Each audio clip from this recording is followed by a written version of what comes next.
इसमें दिया गया है भारतीय नागरिक सुरक्षा संहिता 2023। ये 2023 में बनाई गई थी। राष्ट्रपति ने शासन किया, हस्ताक्षर बनाया था 25 दिसंबर 2023 को। लागू हुई 1 जुलाई 2024 को। उसके बाद जो भी मुकदमे लिखे गए इस धारा में लिखे जाएंगे। अब धारा क्या है?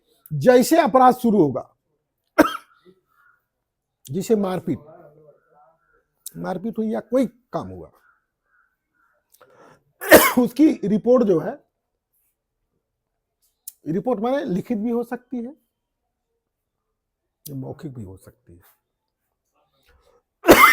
रुकिए, इसको समझ गए ना? कहानी यहीं से शुरू होगी। अपराध,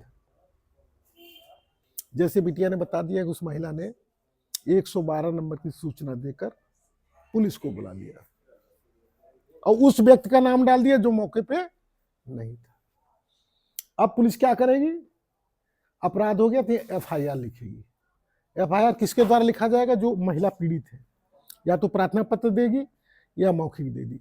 तो पुलिस पूछेगी कि आपको कौन कौन मारे, तो पता लगा 4 आदमी बताया, 5वां जो गलत नहीं मारा तो उसको फंसा दिया उसने।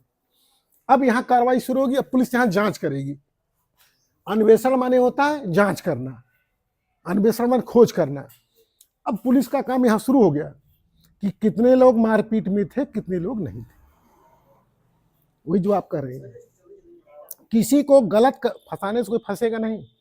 कभी कभी पुलिस लालच में पड़ के पैसा लेके निकाल देती है, लेकिन पुलिस अगर जो मारपीट किया है या जो गलत काम किया उसको जल्दी नहीं निकालती। सुन लीजिएगा, वो फंस जाएगी पुलिस है। पुलिस जब भी काम करेगी तो लगभग सही करती है। अगर जांच हो गई तो जांच के बाद पुलिस रिपोर्ट जाएगी। ये रिपोर्ट कहाँ जाएगी?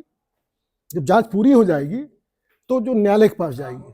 जो मजिस्ट्रेट होता है वो निर्णय लेगा कि कौन दोषी है, कौन दोषी नहीं। पुलिस नहीं लेगी, लेकिन हाँ, पुलिस अगर लिख देगी कि 4 आदमी में 4 दोषी हैं, 5वां दोषी नहीं है, तो उसका लाभ यहां पे मिलेगा। जब पुलिस रिपोर्ट, जब जांच कौन करेगा? मजिस्ट्रेट, न्यायालय। पुलिस नहीं करेगी।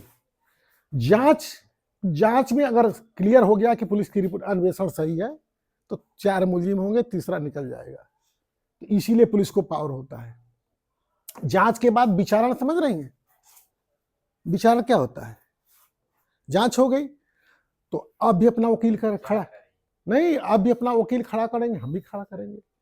इनका वकील कहेगा साहब ये 4-5 थे, और आपका वकील कहेगा नहीं 5 नहीं थे, 4 थे। तब इनको सबूत देना पड़ेगा। जिस महिला ने कहा है कि ये 5वां था तो कहां था?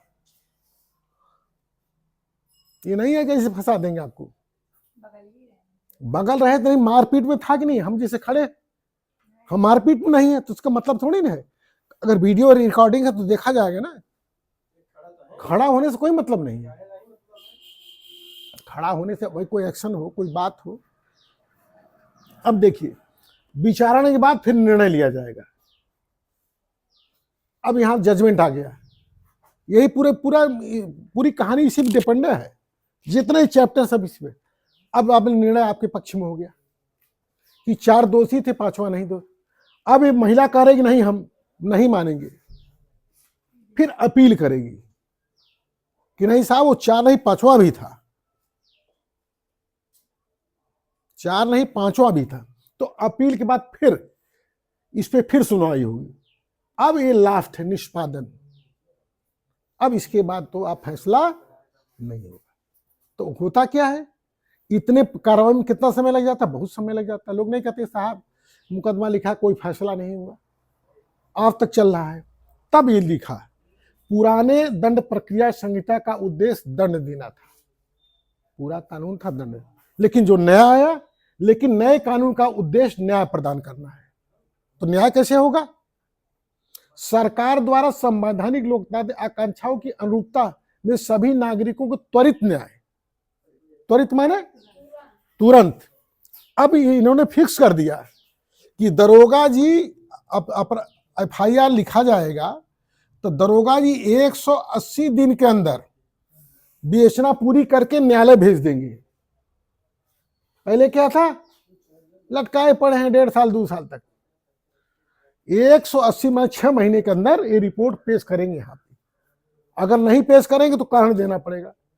और जैसे रिपोर्ट आएगी 45 दिन के अंदर चार्ज लगेगा, न्यायालय सुनेगा, आपको नोटिस जाएगी, भैया आपके खिलाफ ये मुकदमा है, आप आगे गवाही दीजिए, बताइए। अगर आप मान लीजिए कि साहब हमारी गलती तो सजा हो जाएगी। हाँ, अब कहेंगे नहीं गलती माने तो आपको फिर ट्रायल शुरू हो जाएगा। अब इसमें देखिए क्लियर हो गया ना कि 6 महीना के अंदर, पहले क्या था 10 साल 8 साल 9 साल 10 साल चल रहा था। फिर दिया अन्वेषण विचारण एवं निर्णय देने के लिए एक समय सीमा निर्धारित कर दिया गया है। अन्वेषण के लिए 6 महीना, विचारण के लिए 45 दिन, निर्णय देने के लिए जो 1-1.5 साल जो हो। और जैसे निर्णय हो गया तो 45 दिन के अंदर जज साहब उसको निर्णय देंगे। जैसे पूरी प्रक्रिया होगी, हमारी गवाही हो गई, आपकी गवाही होगी, आपका वकील जीरा कर लिया, मेरा वकील जीरा कर लिया, तो 45 दिन के अंदर उनको निर्णय देना है। ये नहीं कि जज साहब खामोशी अवस्था में डाल दिए, अब हर की सीमा से निर्धारित कर देगी, अन्वेषण की सीमा निर्धारित कर देगी। अगर वो माली पक्ष नहीं आ रहा है, अगला देखिए समन की तामीला। समन समझ रहे हैं, समन में बुलाना। समन की तामीला माने जैसे आपको नोटिस गई, अब नोटिस मोबाइल से भी दे देंगे, व्हाट्सएप पे दे देंगे कि आपको फला तारीख को आके अपना एडमिशन कराना है, या आपको फला तारीख आके थाने में अपना बयान देना है। तो समन देखिए, समन की तामीला कर दिए। सूचना देने के लिए इलेक्ट्रॉनिक माध्यम, मोबाइल, व्हाट्सएप, फेसबुक, जिससे भी चाहें आपको माध्यम का प्रबंध किया गया है। यहां तक कि गवाही भी होगी। बात समझ रहे हैं? अब जो है जैसे आपको बुलाया जाता था पहले, अब मोबाइल से सूचना देके आपकी गवाही मोबाइल से भी हो जाएगी, वीडियो कॉन्फ्रेंसिंग से हो जाएगी। तो समय निर्णय देने में कम समय लगेगा, जल्दी लगेगा। फिर दिया क्या इन्होंने, जिस अपराध में 7 वर्ष से अधिक का दंड है उसमें पीड़िता का लिखा, उसमें पीड़िता को सरकार द्वारा मामला वापस लेने के पूर्व सुनने का अवसर दिया जाएगा। सरकार क्या करती थी ना, जो पार्टी वाले होते तो उनका मुकदमा वापस, लेकिन जो गंभीर अपराध है जिनमें 7 वर्ष से अधिक की सजा है, फिर उस पीड़िता को बुलाया जाएगा, फिर उसका बयान लिया जाएगा। अगर वो सहमत होगी तब मुकदमा वापस होगा, वरना मुकदमा वापस नहीं होगा। अगला पॉइंट क्या है, अभियुक्त की इलेक्ट्रॉनिक वीडियो कॉन्फ्रेंसिंग के माध्यम से जांच की जाएगी। जैसे बड़ा अपराधी है, उसको बुलाने में न्यायालय में खतरा है, 100 सिपाही लग रहे हैं, अब जेल से ही उसका बयान हो जाएगा। वो जेल में रहेगा, वीडियो कॉन्फ्रेंसिंग, इधर जज साहब रहेंगे, इधर वो रहेगा, उससे पूछेंगे। बात समझ रहे हैं? तो आने जाने का समय खत्म हो गया, जो तारीख पड़ी वो अभियुक्त जेल में है। जैसे हम लोग का भी बयान हो रहा है आजकल, जैसे हमको आजमगढ़ नहीं जाना है, अभी हमको 2-3 दिन बाद जाना गवाही देने, तब प्रतापगढ़ जाएंगे, तो वीडियो कॉन्फ्रेंसिंग तो वहाँ वकील साहब रहेंगे और जज साहब, हम इधर से बोलेंगे। ठीक, तो ये देखिए आपका आज उद्देश्य समझ में आ गया। आज मैंने अभी केवल आपको केवल इस कानून की भूमिका बताया हूँ। जो नया कानून आया है, अभी मैं पहली धारा नहीं बताया हूँ, अभी हमने ये बताया है कि इसको लागू क्यों किया, इसका उद्देश्य क्या था। भाई पुराना कानून हटाया गया तो नया क्यों लाया गया। पहला कहा दंड की व्यवस्था थी, इसमें क्या है, नागरिक सुरक्षा की व्यवस्था की है। Thank you.